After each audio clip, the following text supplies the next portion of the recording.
طيبين ورمضان كريم عليكم. ورمضان بيجري بسرعة خلاص، ما عادش منه الا ايام قليلة، ويا رب يكون شهر الخير على الناس كلها ان شاء الله. النهارده بقى انا عامله لهم عامله لهم بطاطس محمره زي ما انتم شايفينها كده. انا خلصتها لسه، طبعا لسه ربع ساعه على الاذان.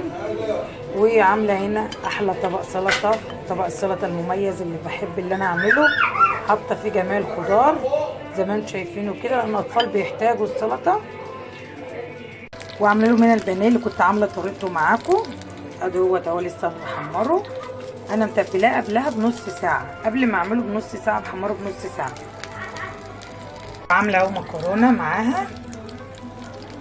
طبعا عندنا بقى المخلل الزيتون بتاعنا اهوت. وعامله لهم احلى كوكتيل اناناس وفراوله وموز زي ما انتم شايفينه كده، وجوافيه وفراوله. يلا هنبقى مع بعض واحنا كده بعد ما نحط الاكل ان شاء الله.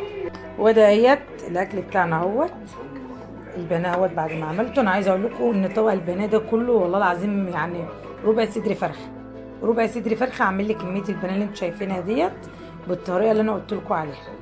يعني اللي فوق ده كله الكفر اللي هو الدقيق والبيض والفيجيتار، حاجه جميله جدا وطعمها جميل وتوفر معاكي.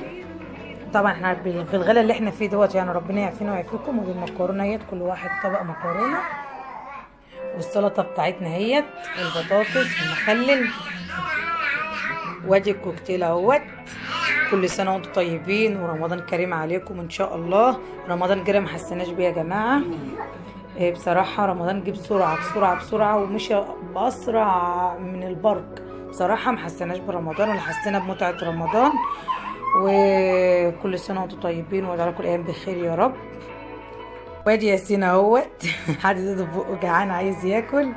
يلا بقى نسيبكم ونفطر ونقول لكم كل سنه وانتم طيبين، والسلام عليكم ورحمه الله وبركاته.